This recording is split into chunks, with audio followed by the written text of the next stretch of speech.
है वेरी। तो चलिए स्टार्ट करते हैं सत्य की तलाश में किताब की, जो कि डॉक्टर प्रशांत काकुड़े ने लिखा। इस किताब की अष्टम अध्याय की शुरुआत करते हैं। समय का चक्र द टाइम। रचना के विषय ने युगों से दार्शनिकों, धर्मों और विज्ञान को अचंभित किया है। हमारे पास इसकी कई अवधारणाएं हैं कि भौतिक दुनिया संभवतः कैसे अस्तित्व में है, इसकी रचना कैसे हुई और इसका उद्देश्य क्या है। आध्यात्मिक विश्वविद्यालय के पास इस विषय पर एक अनूठी अंतर्दृष्टि है, जिस पर इस अध्याय में कुछ गहराई से चर्चा की जाएगी। संक्षेप में ये दावा किया जाता है कि भौतिक दुनिया कालातीत है, जिसका कोई आरंभ और अंत नहीं है। ये रचना की पहेली को इस दावे के साथ सुलझाया है कि वास्तव में ये कभी बनाया ही नहीं गया। इस प्रतिरूपण में आत्माएं अनादि है, ईश्वर अनादि है और प्रकृति भी अनादि है। उसके अलावा वो ये भी कहता है कि समय चक्रीय है और हम चक्रों की समान पुनरावृत्ति से गुजरते हैं। ये चक्र बहुत कम अवधि के होते हैं। इस प्रतिरूपण में इतिहास एवं भूगोल चक्रीय है। अब हम इन अवधारणाओं को अपनी वर्तमान मान्यताओं के संदर्भ में देखेंगे और अपने स्वैच्छिक ज्ञान के सामने तर्कसंगत अर्थ पाने का प्रयास करेंगे।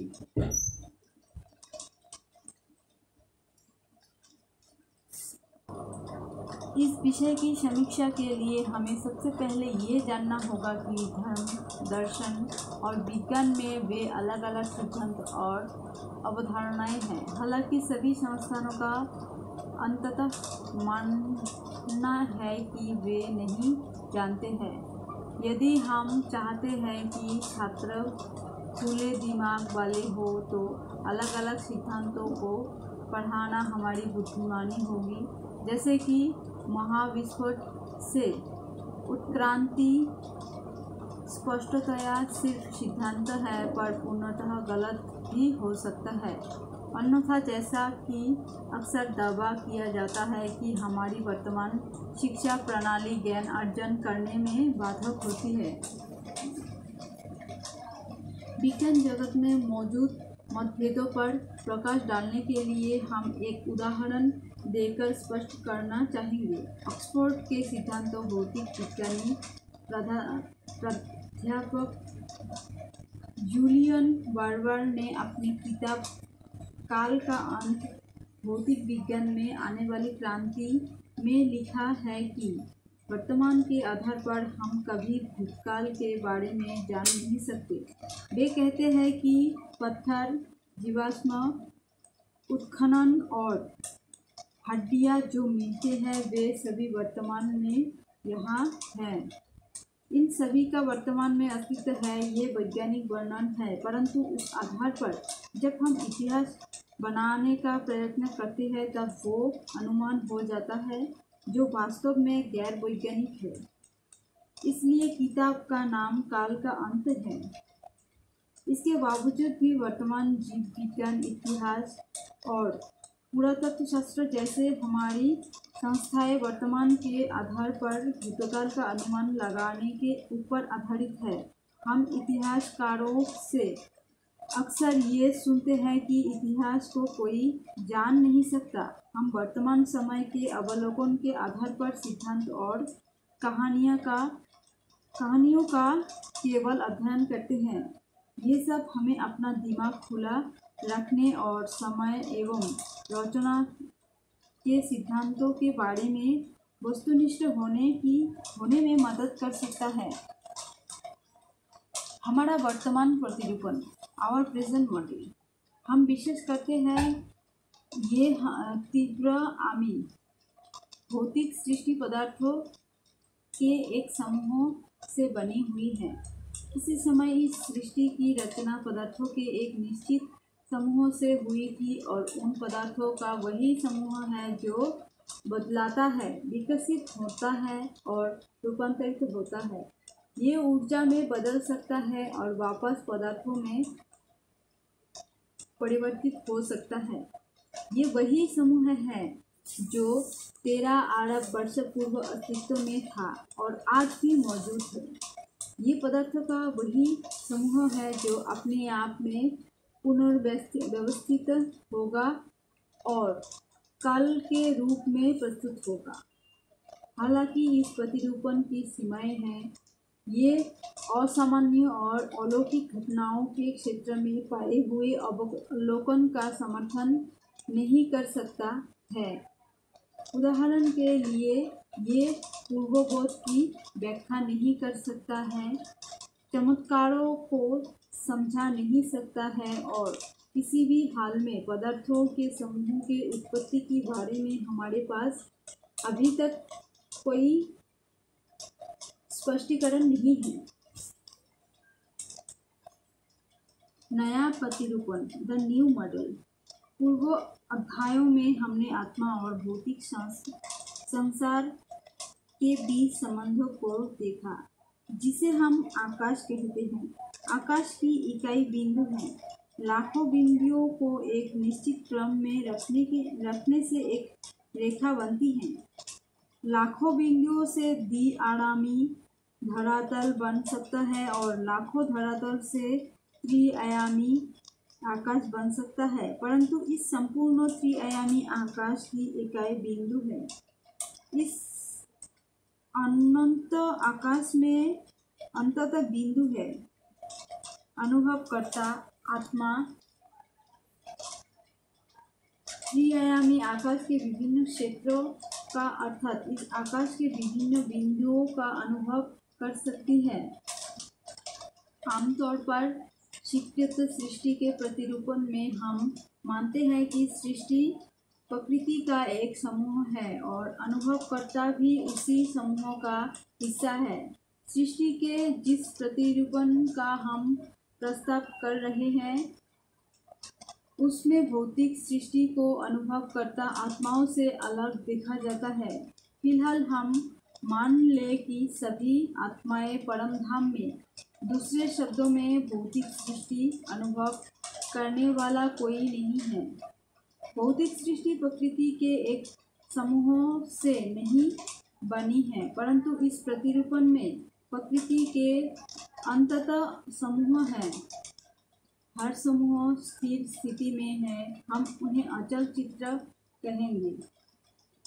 किसी भी अचल चित्र में हलचल नहीं है। प्रत्येक अचल चित्र का अस्तित्व अनादि है। अचल चित्र अंततः संख्या में है। एक अचल चित्र दूसरे से सूक्ष्म या बड़े रूप से भिन्न हो सकता है। इनमें से कोई अचल चित्रों में बहुत सूक्ष्म फर्क है।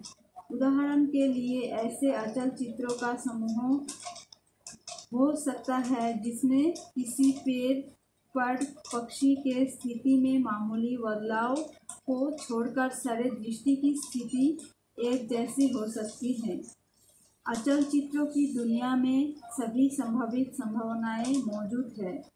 दूसरे शब्दों में, प्रकृति के सभी संभावित क्रम परिवर्तन और संयोजन अचल चित्रों के दुनिया में अस्तित्व में है। इस बात पर हम फिर से ध्यान आकर्षित किया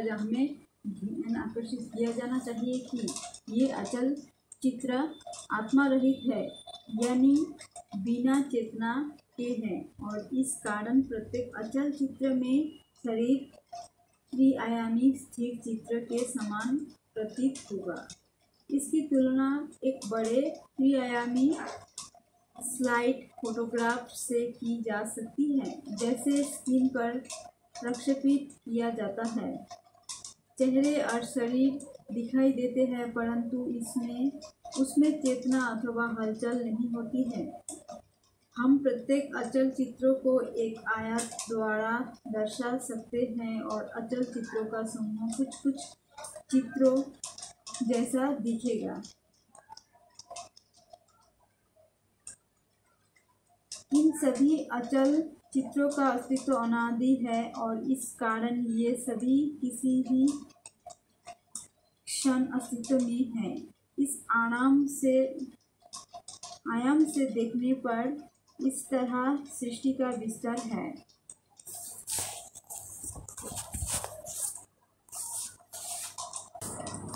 अनुभवकर्ता और अचल चित्र। हम जानते हैं कि सभी अचल चित्र आत्माओं के बिना अस्तित्व में रह सकते हैं। हम ये भी जानते हैं कि सभी आत्माएं अचल चित्रों के अनुभव के बिना परम धाम में शांति की स्थिति में रह सकती हैं। अनुभव की शुरुआत आत्मा और अचल चित्रों के एक साथ आने से होता है। आत्मा जिस भी अचल चित्रों में अवतरित होती है वो उसी अचल चित्रों का अनुभव करेगी। ये ऐसा है मानो अचल चित्र आत्मा द्वारा प्रकाशित हो जाता है।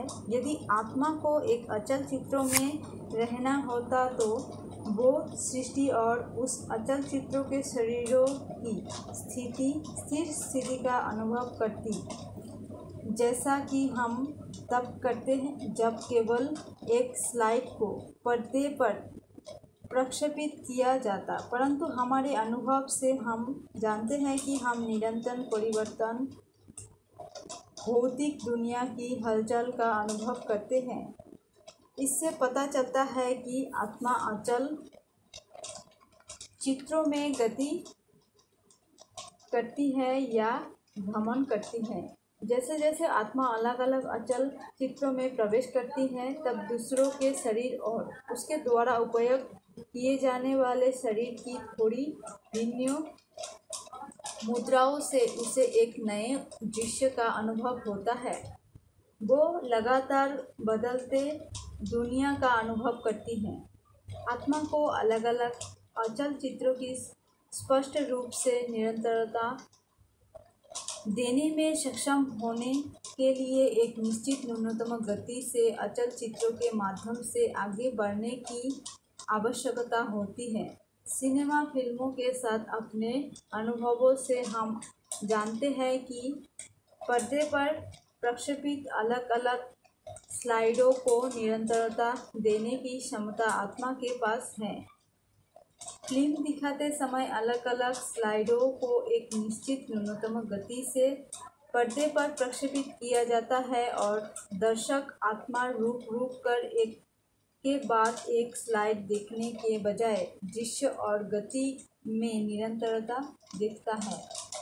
फिल्म के अनुभव से दर्शक को ये भी संदेह नहीं हो सकता कि उसने वास्तव में पर्दे पर जो देखा वो अलग अलग स्लाइडों का श्रृंखला थी। हमने पहले उल्लेख किया कि अचल चित्रों का संख्या अनंत है, परंतु हम केवल उन्हीं अचल चित्रों का अनुभव करते हैं जो आत्मा के आंतरिक कारकों से अनुरूप है। इस प्रकार आत्मा अचल चित्रों के स्थूल और सूक्ष्म विवरण को शासित करती है जिसका उसे अनुभव होता है। शरीर का विवरण और तात्कालिक परिस्थितियों का विवरण आत्मा के आंतरिक कारकों के अनुरूप होगा। स्थूल स्तर पर अचल चित्रों में आत्मा केवल उस स्थान पर अवतरित होगी जहाँ पृथ्वी ग्रह अपने उचित वातावरण के साथ है। उसे कुछ इंद्रियों, मस्तिष्क आदि वाले मनुष्य शरीर की आवश्यकता होगी। ये सभी विवरण आत्मा के आंतरिक कारकों के अनुरूप होते हैं। ये उन अचल चित्रों को बहुत सीमित कर देता है जिन्हें आत्मा कभी भी अनुभव कर सकती है। हम अंतरिक्ष के संबंध में भी यही बात देखते हैं। यद्यपि पृथ्वी से कई खरब गुना बड़ा एक विशाल अंतरिक्ष है। ये प्रिंटिंग मिस्टेक हुआ है तो खरब नहीं अरब होगा। यद्यपि पृथ्वी से कई अरब गुना बड़ा एक विशाल अंतरिक्ष है, इसका बहुत बड़ा हिस्सा जीवन के अनुकूल नहीं है। हमारे अनुभव मुख्यतः पृथ्वी ग्रह तक ही सीमित है। जैसे चित्र 27 में अचल चित्रों द्वारा आत्माओं का पथ दिखाया है। ये देख सकते हैं कि कई अचल चित्रों का आत्माएं अनुभव नहीं करती है और जिन अचल चित्रों का वे अनुभव करती है वो एक संयोजित पथ से और एक निश्चित गति से होता है। पथ और गति दोनों की आत्मा से अंतर्निहित है। आत्माएं जैसे जैसे पथ से गुजरती है तब प्रचुर रूप से ऐसा अनुभव होता है कि प्रकृति का परिवर्तन हो रहा है। विज्ञान के विभिन्न सिद्धांत वास्तव में आत्माओं की अचल चित्रों की दुनिया की यात्रा के पथ का अभ्यास है। प्रकृति के परिवर्तन में सापेक्ष नियमबद्धता होने के कारण वो आत्माओं के अचल चित्रों के दुनिया की यात्रा में कुछ अनुशासन प्रतिबिंबित करता है। इसमें एक और दिलचस्प बात दिखाई देती है कि हम मनुष्य अचल चित्रों के दुनिया में साथ मिलकर यात्रा करते हैं। उदाहरण के लिए यदि एक मनुष्य अचल चित्र एफ अनुभव कर रहा है तब उस पल बाकी सभी 8 करोड़ मनुष्य भी उसी अचल चित्रों का अनुभव करते हैं और हम अगले अचल चित्रों में एक साथ आगे बढ़ते हैं। हम विशाल अचल चित्रों के अलग अलग कोणों का अनुभव कर सकते हैं परंतु हम सभी एक ही अचल चित्रों में होते हैं। जैसे कि हम सभी कोई आत्मिक गुरुत्वाकर्षण से साथ बंधे हुए हैं।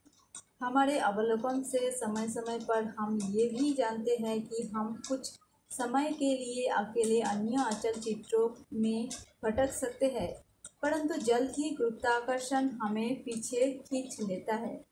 कल्पनाएं, सपना, मिथ्याभ्यास, कुछ दावाओं के प्रभाव के अनुभव जो पथ से बाहर की अचल चित्रों में भटकना दर्शाता है। जिन अचल चित्रों का अनुभव समस्त समूहों एक साथ करता है उसे स्वेच्छादता से वास्तविकता कहते हैं और उनके अलावा अन्य अचल चित्र जिनमें अकेले ने अनुभव किए हुए अचल चित्रों भी शामिल है उन्हें स्वेच्छादता से काल्पनिक कहा जाता है। हम ये भी जानते हैं कि जिन अचल चित्रों का हम अनुभव कर चुके हैं उनमें हम वापस भी जा सकते हैं और जैसे कि उन अचल चित्रों का हम भिन्न तीव्रता से पुनः अनुभव करते हैं जिससे हम स्मरण शक्ति कहते हैं। कई हैं जो भविष्य के अचल चित्रों में जाकर पहले ही उनका अनुभव कर सकते हैं। अचल चित्रों के माध्यम द्वारा हमारी यात्रा, our journey through the stills. अब तक हमने देखा कि किस तरह हम मनुष्य अचल चित्रों में एक साथ मिलकर यात्रा करते हैं। स्पष्ट रूप से ये एक निश्चित विधि है जो इस यात्रा का मार्ग प्रशस्त करती है। जब हम ये महसूस करने में सक्षम होते हैं कि ये अनुभवकर्ता आत्मा है जो यात्रा करती है और ये शरीर जिसका आत्मा उपयोग करती है वो भी अचल चित्रों की दुनिया का है तो ये वस्तुस्थिति की एक स्पष्ट तस्वीर प्रदान करता है। स्पष्ट रूप से ऐसे कई कारक है जो ये निर्धारित करते हैं कि आत्मा को एक विशेष अचल चित्र का अनुभव क्यों करना चाहिए और ये भी कि उसे अन्य मार्गों से यात्रा करना संभावित होते हुए भी एक निश्चित क्रम में अचल चित्रों से क्यों गुजरना चाहिए। इसके कई कारक हो सकते हैं लेकिन जो हमारे लिए उपयुक्त है और जो निश्चित रूप से आत्माओं के अनुभवों को प्रभावित कर सकते हैं वे हैं पहचान एवं विनाशफल। ये दोनों कारक ये निर्धारित कर सकते हैं कि कौन से अचल चित्र, कौन सा शरीर और उन विशेष अचल चित्रों के किस कोने का अनुभव किया जाता है। क्योंकि आत्माओं की पहचान एवं विनाश बल दोनों ही परिवर्तनशील कारक है। ये और उसके साथ आत्मा के आंतरिक कारक और सामूहिक रूप में अन्य आत्माएं, ये सभी निर्धारित कर सकते हैं कि किसी भी समय कौन से अचल चित्रों का अनुभव किया जाएगा।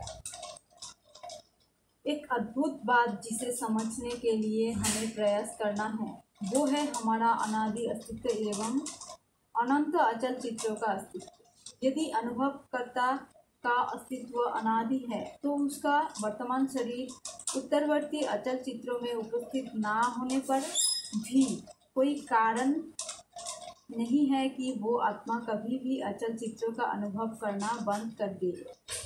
यदि वो अनादि है और विशिष्ट शरीर और विशिष्ट अचल चित्रों का अनुभव करने के लिए एक बार जन्म ले सकती है तो समूहों की यात्रा जैसे आगे बढ़ती है तो वो दोबारा जन्म ले दूसरा शरीर और अन्य अचल चित्रों का अनुभव क्यों नहीं कर सकती। वास्तव में एक आत्मा द्वारा अनुभव किए जा सकने वाले शरीरों की संख्या पर हम सीमा नहीं लगा सकते। इस बेहद के अचल चित्रों के विस्तार के भीतर ऐसे अनेक अचल चित्र होंगे जो आत्माओं के रहने योग्य नहीं हैं। इस कारण आत्माओं द्वारा अनुभव किए जा सकने वाले अचल चित्रों की संख्या सीमित हो सकती है। अतः मानव की यात्रा जो एक महत्वाकांक्षी अंतहीन रूप से आरंभ हो सकती है उसे एक सीमित एवं स्पष्ट रूप से चिन्हित यात्रा के रूप में छोटा कर सकते हैं। इस सीमित पथ के अंत में सभी अनुभवकर्ताओं को अचल चित्रों की दुनिया से हटना पड़ सकता है क्योंकि आगे वाले अचल चित्र रहने योग्य नहीं है और इसलिए उन्हें परमधाम लौटना होगा। फिल्म का समापन हो गया और अब घर वापसी का समय आ गया है।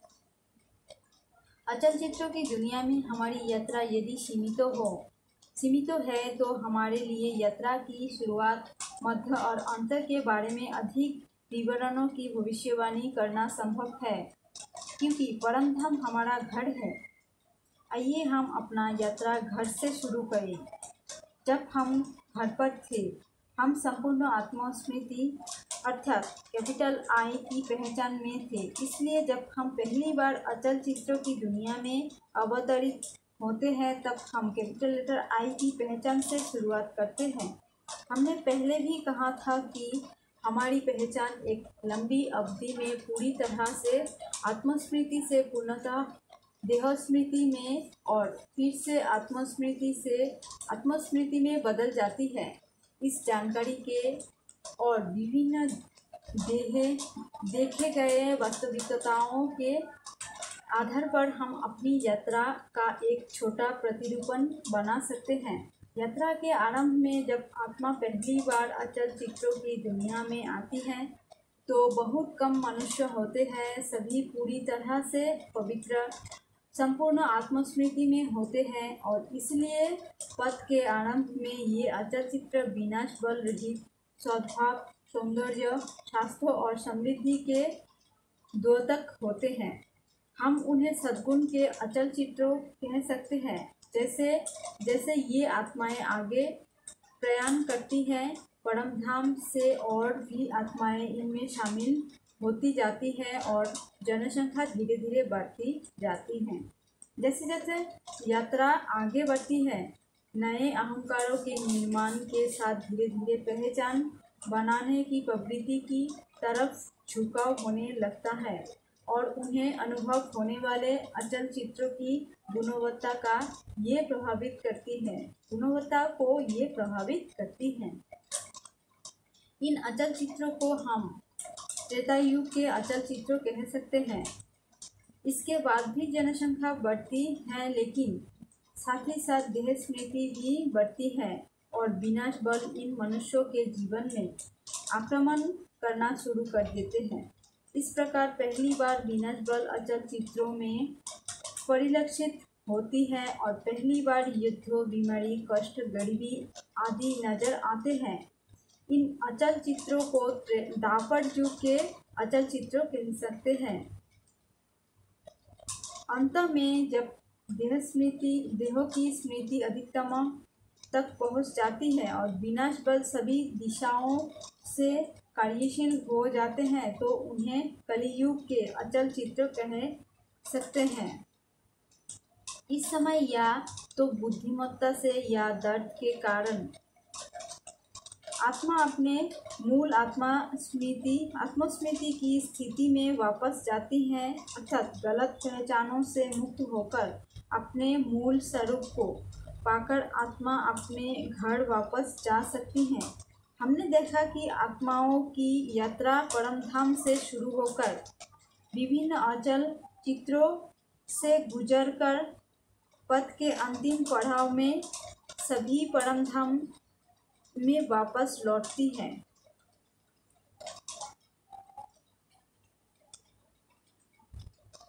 जिससे एक चक्रीय यात्रा पूर्ण होती है। यदि हम विपरीत प्रमाणों के अनुभव में ये मान ले कि जिन कारकों के कारण से आत्मा की वर्तमान यात्रा प्रारंभ हुई थी, यानी जिस कारण आत्मा ने अचल चित्रों के दुनिया में प्रवेश किया, वे प्रचलित रहेंगे, तो वे बार बार चक्रीय यात्रा शुरू कर देंगे। पहले हमने उल्लेख किया है कि जो अचल चित्र अनुभव किए जाते हैं वे आत्मा के आंतरिक कारक यानी आत्मा की आंतरिक स्थिति के अनुसार बहुत विशिष्ट होते हैं। जैसे आत्मा की आंतरिक स्थिति होगी वो विशिष्ट अचल चित्र का अनुभव करेगी। अचल चित्र के द्वारा एक चक्र के अंत में जब आत्मा अपनी संपूर्णता प्राप्त करती है तो वो वापस परमधाम में लौटती है। वो विनाश बलों की समाप्ति कर कैपिटल लेटर आई की पहचान में आंतरिक संपूर्ण स्थिति प्राप्त करेगी। संपूर्णता केवल एक ही हो सकती है। दूसरे शब्दों में हर बार जब आत्मा संपूर्णता प्राप्त करती है तो उसकी आंतरिक स्थिति समान होगी। इस कारण दोबारा जब हम अचल चित्रों की दुनिया में अवतरित होगी तब वो उसी अचल चित्रों से आरंभ करेगी जहाँ से उसने पिछले चक्रों में शुरुआत की थी। परमधाम से आने वाली आत्माएं भी दूसरी आत्माओं के साथ वापस समान अचल चित्रों में शामिल होंगी। आत्माओं के आंतरिक कारक एवं अचल चित्र दोनों पिछले चक्रों के समान होने कारण हम ये मान सकते हैं कि ये चक्र हर बार एक समान रीति से दोहराता है। क्या कोई प्रगति है? Is there progress? हम अचल चित्रों की दुनिया में यात्रा करते हैं, विनाश से गुजरते हैं, परमधाम में वापस लौटते हैं और संपूर्ण यात्रा समान रूप से दोहराते हैं। सतह ही ये प्रश्न उठेगा कि प्रगति क्या है? प्रगति कहाँ है? फिलहाल वापस कैपिटल लेटर आई एवं स्मॉल लेटर आई की पहचान के विषय पर लौटते हैं। हमने कहा कि जब हम कैपिटल लेटर आई की पहचान में होते हैं हम संतुष्टि की स्थिति यानी आंतरिक संतुष्टि में होते हैं और हम बाहरी घटनाओं में मनोरंजन करते हैं। जब हम स्मॉल लेटर आई की पहचान में होते हैं तब वो असुरक्षा, असंतुष्टता और इच्छाओं की रूप में प्रकट होते हैं। कुछ इच्छाओं के लिए हम एक शाही शब्द प्रगति का प्रयोग करते हैं, जैसे कि जो व्यक्ति जंगल में रहता है वो वनों की कटाई और शहर के निर्माण को प्रगति मानता है और जो शहर में रहता है वो पेड़ लगाने और कृत्रिम बनाने को प्रगति मान सकता है। प्रगति शब्द का प्रयोग इतिहास के विभिन्न समय और विभिन्न संस्कृतियों में विपरीत उद्देश्यों के लिए किया गया है।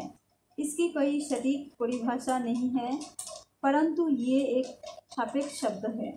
उसकी एक निरंतर विशेषता ये है कि व्यक्ति असंतुष्ट है, स्मॉल लेटर आई की पहचान में है। असंतुष्ट है और वो स्मॉल लेटर आई की पहचान में है। जब हम किसी स्थान से अलगाव अनुभव करते हैं तो हम उस स्थान के आसपास की घटनाओं को प्रगति या आपदा मानना बंद कर देते हैं।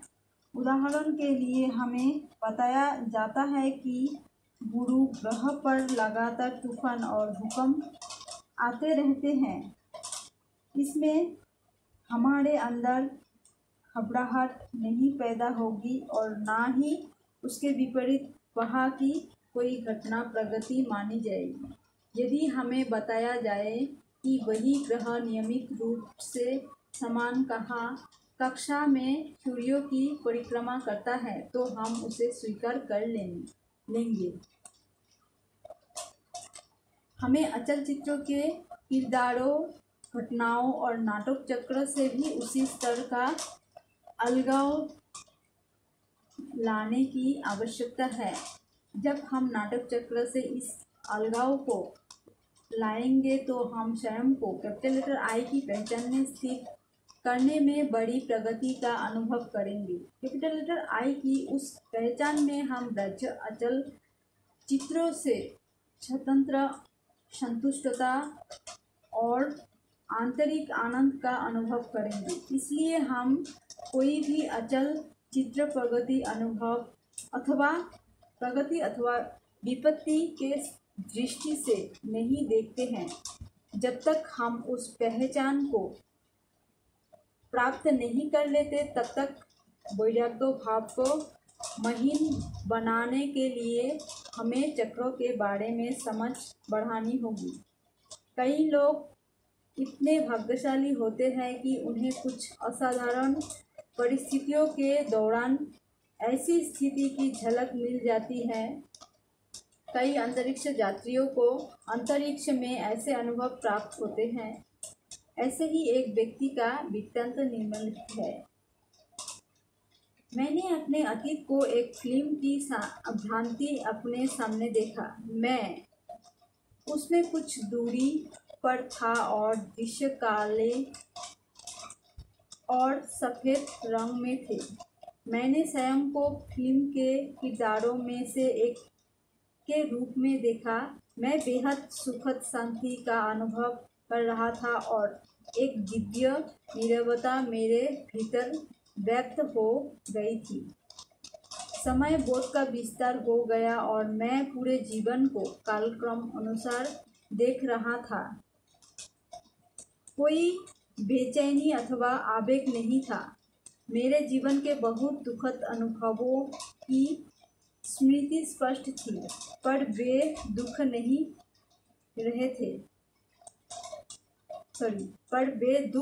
दे रहे थे। मुझे कोई भी टकराव या संघर्ष महसूस नहीं हुआ।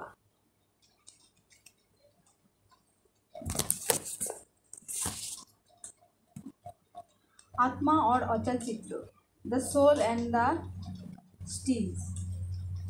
इसके पहले अचल चित्र से हमारे यात्रा के वर्णन के दौरान ये उल्लेख किया गया था कि जनसंख्या में वृद्धि होती है क्योंकि आत्माएं परमधाम से अचल चित्रों में अवतरित होती हैं। हमने ये भी उल्लेख किया था कि जब पहली बार आत्मा अवतरित होती है वो अनुचित पहचानों से मुक्त होती है। जैसे जैसे समय सीमा बीतता जाता है धीरे धीरे मानस में अनुचित पहचानें बढ़ती है और उसके साथ विनाश बल भी बढ़ने लगते हैं। उन अचल चित्रों में विनाश बल काफ़ी प्रभावी रहते हैं। उन बाधाओं का आत्मा को अनुभव करना पड़ता है। एक ऐसी आत्मा के लिए जो अनुचित पहचान या विनाश बलों से रहित है, जिसे कोई बाधा या बंधन नहीं है, इसलिए वो जो अचल चित्र अनुभव करना चाहती है उन पर उसका निश्चित प्रभाव होगा। क्योंकि सभी आत्माएं एक साथ जुड़ी हुई है, वे एक साथ समान अचल चित्रों का अनुभव करती हैं। नए अवतार चालक की सीट लेते हैं और अपने पसंद के अचल चित्रों का अनुभव करते हैं। ये पैटर्न सारे चक्र में नजर आता है जब तक कि ये यात्रा कलियुग के अंत तक नहीं पहुंच जाती। प्रत्येक पीढ़ी में नई आत्माएं ड्राइवर की सीट ले रही हैं। हर समय नई अवतरित हुई आत्माएं अचल चित्रों के सुखद हिस्से का अनुभव करती हैं, जबकि अन्य आत्माएं उसी अचल चित्रों के उन हिस्सों का अनुभव करती हैं जो उनके विनाश बल के अनुकूल है। यही कारण है कि किसी भी समय ऐसे लोग होंगे जो बेहद सुखी परिवार और परिस्थितियों में जन्म लेते हैं, जबकि कई दूसरे लोग ऐसी धरती से दूसरे हिस्से में भूखमरी और तकलीफों के बीच में जन्म लेते हैं। चमत्कार अथवा आध्यात्मिक उपचार की भी ये व्याख्या करता है। यहाँ एक नई अवतरित आत्मा होती है जिसके विचार में शक्ति है।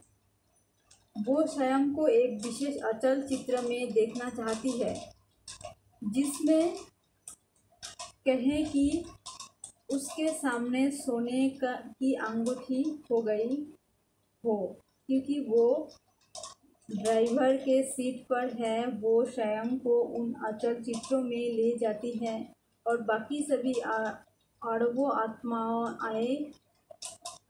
आत्माएं भी उसके साथ उन अचल चित्रों में जाती हैं। वे उसके सामने अंगूठी देखेंगे। सभी अचल चित्रों हमेशा अस्तित्व रखते हैं, अतः वास्तव में ये चमत्कार है, क्योंकि वो हर एक को उन अचल चित्रों में ले जा सकती है और उसे वास्तविकता में बदल सकती है। आत्मा की विलक होकर स्थानांतर करने की क्षमता। जब हम विभिन्न भौतिक अनुभवों का अध्ययन करते हैं तो हमें प्रतीत होता है कि हर किसी के पास दूरदर्शिता अथवा ध्यान का अनुभव करने की संभावना नहीं है। ऐसा मालूम होता है कुछ लोग दूसरे की तुलना में इन अनुभवों के लिए अधिक पवित्र है। ये वे आत्माएं हैं जो दूसरों की तुलना में स्वयं को शरीर से या शरीर के अचल चित्रों से अधिक आसानी से विलक कर सकती हैं। इस प्रवृत्तियों को हम आत्मा के विलक होकर स्थानांतरण करने की क्षमता कहेंगे। कुछ आत्माएं स्वाभाविक रूप से विलक होकर स्थानांतर कर सकती हैं और ऐसे अनुभव कुछ परिस्थितियों अथवा राज्य कारकों से प्रेरित हो सकते हैं। फिर मृत्यु का निकट से अनुभव, चेतना को उत्तेजित करने वाली दवाइयाँ, नींद आदि जैसे कारक है जो उन आत्माओं को भी विलक होकर स्थानांतरण करने के लिए पवित्र कर सकते हैं, जो अन्यथा विलक होने के लिए पवित्र नहीं है। भविष्यवाणी एवं पूर्व अनुमान। सदियों से मनुष्य उन पूर्व अनुमानों की उल्लेखनीय सटीकता से बहुत विस्मित रहे हैं, जो या तो उनके समय में की गई थी अथवा सुदूर अतीत में की गई भविष्यवाणियाँ जो सच हुई। ऐसे कई उदाहरण मिलते हैं, लेकिन एक व्यक्ति जो राजाओं, वैज्ञानिकों और आम लोगों को समान रूप से चकित करता है वो है फ्रांस देश का नोस्ट्राडामस। उसका जन्म 15वीं शताब्दी में हुआ था और उसका जीवन काल 60 वर्षों से भी कम रहा। उनकी भविष्यवाणी में उन्होंने उनकी मृत्यु के बाद धरती पर होने वाली बहुत सी महत्वपूर्ण घटनाओं को सविस्तार वर्णित किया है। उनके काव्यात्मक रचना में पाया गया कि उन्होंने नामों और संख्याओं का तथा कई महत्वपूर्ण सुरागों का सटीक उल्लेख किया है। उन्होंने डी गौले, फ्रैंको एवं पास्टर इंस्टीट्यूट इत्यादि विभिन्न विशिष्ट नामों के बारे में बताया है, जबकि ये देखा गया कि ये घटनाएं उनके मृत्यु के सदियों बाद घटित हुई। संभावनाओं का सिद्धांत तत्कालीन पूर्व अनुमान की व्याख्या कर सकते हैं, लेकिन पेरिस की पास्टर इंस्टीट्यूट, जिसे पास्टर के जन्म के 2 शताब्दी पहले ही बना दी गई थी, ऐसी भविष्यवाणी को नकारना मुश्किल है। विश्व के परंपरागत प्रतिरूपण में भविष्यवाणी और पूर्व अनुमान का कोई स्पष्टीकरण नहीं है। अक्सर जो दृष्टिकोण अपनाया जाता है वो ये है कि अवलोकन को नकारा दिया जाए अथवा उसे निरर्थक मानकर अस्वीकार किया जाए। अचल चित्रों के प्रतिरूपण के साथ देखने पर उन्हें नकारने की हमें ज़रूरत नहीं है। हमें ये समझने की आवश्यकता है कि कुछ आत्माएं दूसरों की तुलना में पूर्व अनुमान का अनुभव करने के लिए अधिक प्रवृत्त होती हैं। आत्मा की विलक होने की क्षमता उसके लिए एक निश्चित आवश्यकता होगी। जैसे पहले चर्चा की थी, सभी अचल चित्र हमेशा अस्तित्व में रहते हैं। इसलिए भूतकाल एवं भविष्यकाल संपूर्ण चक्र के अचल चित्र हर एक पल अस्तित्व में होते हैं। आत्माएं सामूहिक रूप में इस चक्रीय पथ पर यात्रा करते हैं। रेल के एक चक्रीय पथ की कल्पना करें जिस पर चल रहे रेल के डिब्बे में कुछ यात्री बैठे हैं। उनका डिब्बा जिन क्षेत्रों से गुजरता है वे वहाँ के दृश्य और प्राकृतिक वातावरण को निहारते हैं। कल्पना कीजिए कि यात्रियों में से एक गाड़ी के ऊपर चढ़ने और दूर तक देखने में सक्षम है या चारों ओर उड़ सकता है और डिब्बे में वापस आ जा सकता है।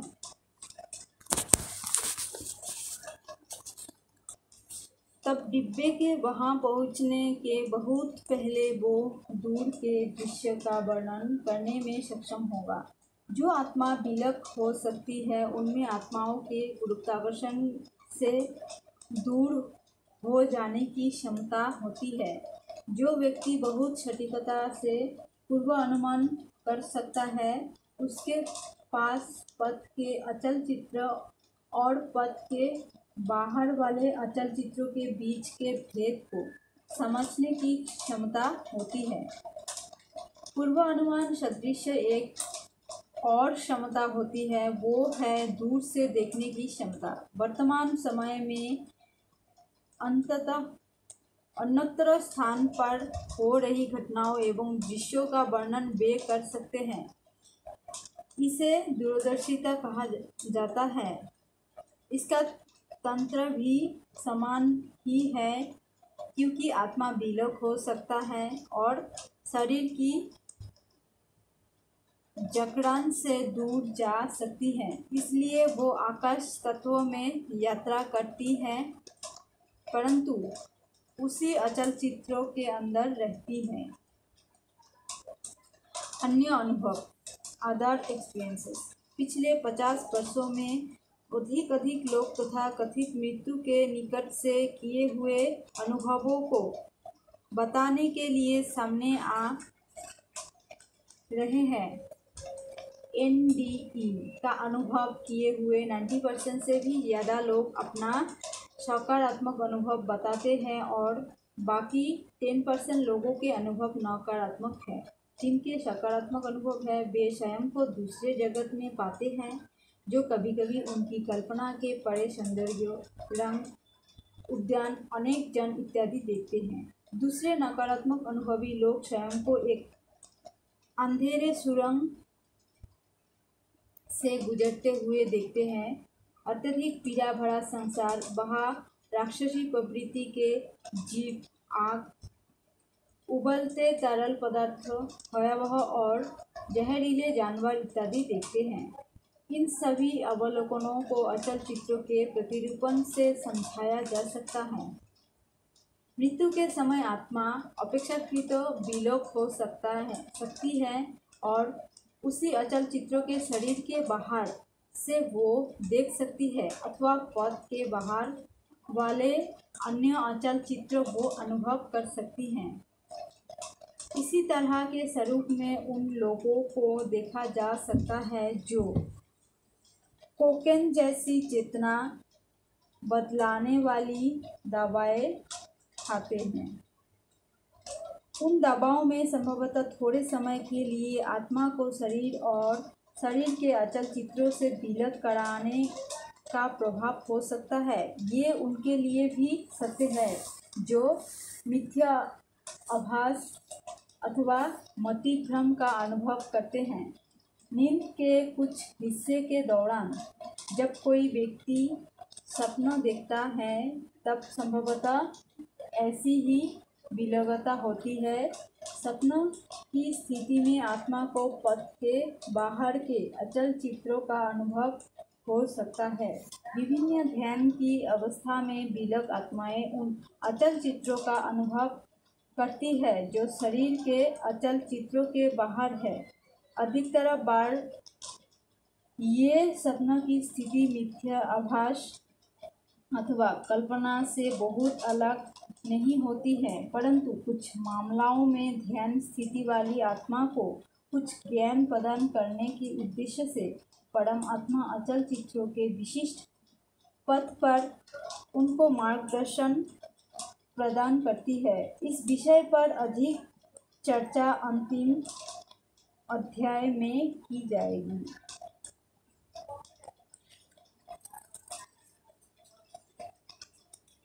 अचल चित्रों की स्वतंत्रता। हम जानते हैं कि अचल चित्र का अस्तित्व अनादि है, अतः अचल चित्रों की आयु या उनके घटकों की आयु के बारे में बात करना गलत होगा। प्रत्येक अचल चित्र का स्वतंत्र अस्तित्व है और ना वे अन्य अचल चित्रों से निर्मित है और ना उनसे प्रभावित होते हैं। सभी अचल चित्रों का अस्तित्व अनादि है। जब उन्हें अपने आप में देखा जाए तो वास्तव में कारण और परिणाम का नियम अचल चित्र पर लागू नहीं होता है। इस स्तर पर हमें स्वयं को ये याद दिलाने की जरूरत है कि तथाकथित कारण और परिणाम केवल प्रदर्शित होता है और वो आत्मा की अचल चित्रों से गुजरने के पथ पर आधारित है। जब हम दुनिया को अचल चित्रों के प्रतिरूपण के रूप में देखते हैं तो ये प्रश्न नहीं उठ सकता है कि किसी विशेष अचल चित्र में किसी चीज़ के अस्तित्व का क्या कारण है। आत्मा इन विभिन्न अचल चित्रों के माध्यम से यात्रा करती है, इसलिए आत्मा द्वारा अनुभवित अचल चित्रों की एक श्रृंखला बनी है। इस अनुसार चित्र 28 में हम देखते हैं कि आत्मा ने CDEFG अचल चित्रों से सफ़र करते हुए एक निश्चित श्रृंखला बनाई है। यहाँ ये विचार करना कि अचल चित्र D अचल चित्र E का कारण है, या ये सोचना कि अचल चित्र E में यदि कुछ है वो अचल चित्र B में कुछ हुआ है उसके कारण है, ये एक भ्रम है।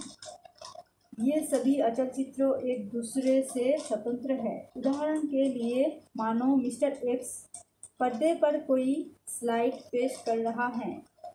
वो स्लाइड क्रम रहित दिखाता है। उसका उद्देश्य का एक दूसरे के साथ संबंध जोड़ना नहीं है। उसका उद्देश्य एक का दूसरे के साथ संबंध जोड़ना नहीं है। प्रत्येक भले अपने मन से उन्हें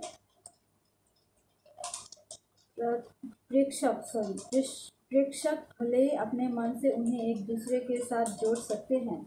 बाद में वे प्रश्न कर सकते हैं कि बची हुई स्लाइड के माध्यम कोई तालमेल क्यों नहीं था। वे पूछ सकते हैं कि एक स्लाइड में उन्होंने जो माहौल देखा उसका कारण क्या था। उन्हें उनमें कोई क्रम दिखाई दे सकता है और उस अनुरूप वे स्वयं की कोई विधि निर्धारित कर सकते हैं। इससे ये प्रत्यक्ष होता है कि उनकी परिकल्पना जिसके आधार से उन्होंने अनुक्रम को समझाया वो सच नहीं था। हम अचल चित्रों के दुनिया को उसी तरह देखते हैं। हमने अपने मन में आत्मनिष्ठ अवधारणाएं बनाई हैं और हम जो कुछ भी देखते हैं उसका कारण पूर्व अचल चित्रों के आधार पर बताने का प्रयास करते हैं। ये आधार गलत है। एक अचल चित्र उसके पूर्व के अचल चित्र का परिणाम नहीं है।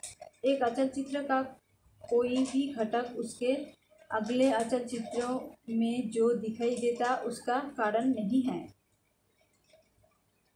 इसी प्रकार यदि हम आकाश की ओर देखते हैं तो कुछ तारे अवरक्त प्रकाश उत्सर्जित करते हुए नजर आते हैं, तो इससे हमें जानकारी मिलती है कि इन अचल चित्रों में तारे अवरक्त प्रकाश उत्सर्जित कर रहे हैं।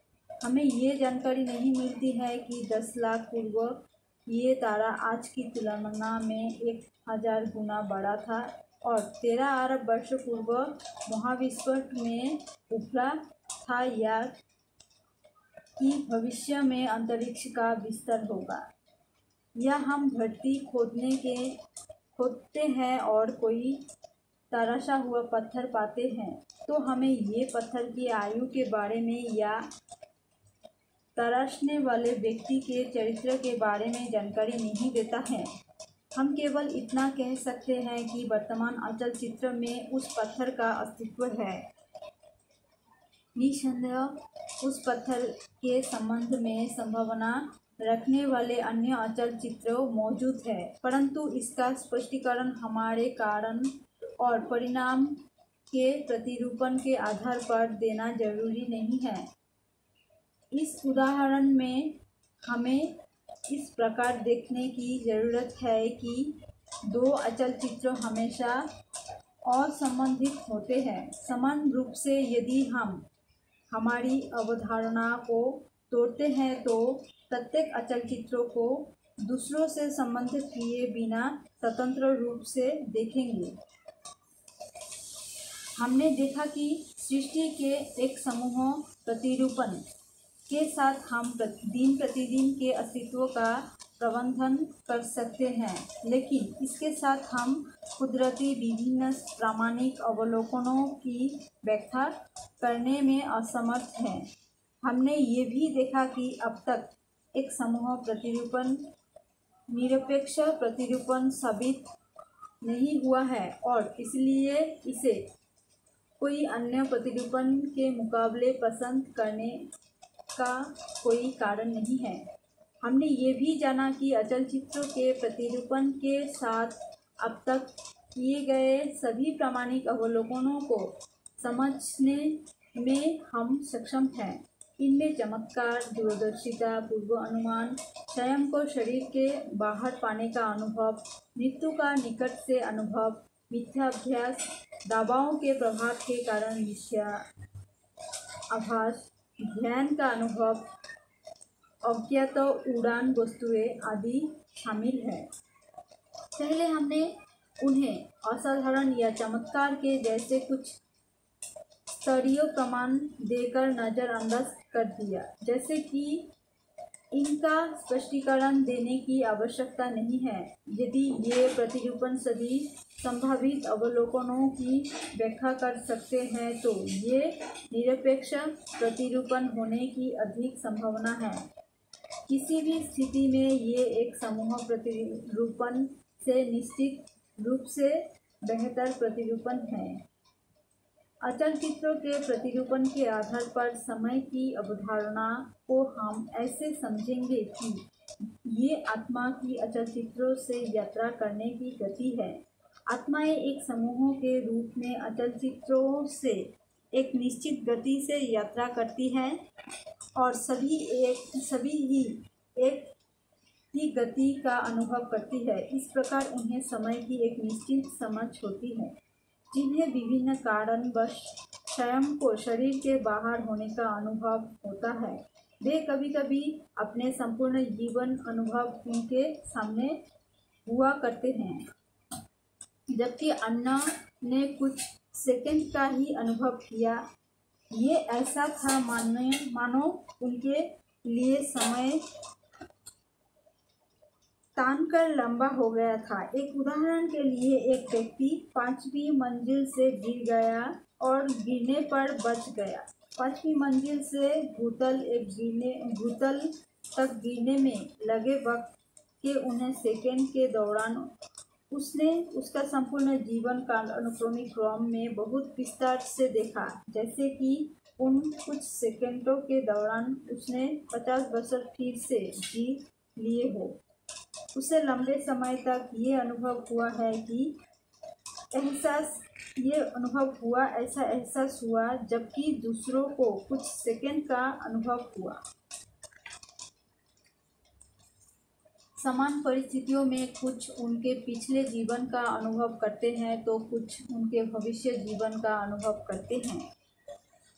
सर्वकालिक अवलोकनों का स्पष्टीकरण ये होगा कि आत्मा विलक होकर दूसरों की तुलना में बहुत तेज गति से अचल चित्रों के एक बड़े हिस्से से गुजरती है और सुदूर अतीत या तत्काल भविष्य के अचल चित्रों का अनुभव कर लेती है।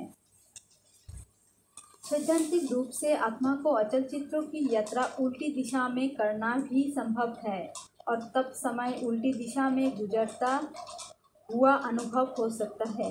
बेशक ये सभी तरह के विपथन व्यक्तिगत स्तर पर ही संभव है। आत्माएं एक समूह के रूप में पथ पर निरंतर सफर करते हुए अपनी चक्रीय यात्रा को पूरा करती हैं। हम ये भी समझते हैं कि सामूहिक रूप से आत्माओं द्वारा अनुभव किए गए दिनों की या वर्षों की गिनती अचल चित्रों के भूवैज्ञानिक विवरण से स्वतंत्र है। वास्तव में सभी अचल चित्र अनादि हैं और इसलिए सभी अचल चित्रों के घटक भी अनादि हैं। केवल व्यवहारिक कारणों से या सुविधा के लिए हम विभिन्न वस्तुओं और घटनाओं का वर्णन करने के लिए एक समूह प्रतिरूपण का उपयोग करते हैं। जीवाश्मों, हड्डियों इत्यादि की आयु का जांच एक समूह प्रतिरूपण से की जाती है जो निरपेक्ष प्रतिरूपण नहीं है। अचल चित्रों के प्रतिरूपण से देखा जाए तो जब आत्माएं पहली बार अवतरित होती है तब संभवतः है कि वे जिन अचल चित्रों का अनुभव करती है उनमें मानवीय हड्डियां के जीवाश्म पहले से ही होते हैं। इस प्रकार सामूहिक रूप से आत्माओं द्वारा अनुभव किया जाता समय यानी चक्र की अवधि लाखों वर्षों होना जरूरी नहीं है। वो निष्कर्ष एक समूह प्रतिरूपण एवं हड्डियां और जीवाश्मों के जांच पर आधारित था। चक्र की अवधि हजारों वर्ष जितनी भी कम हो सकती है। योग का अनुभव करें तो यहीं पे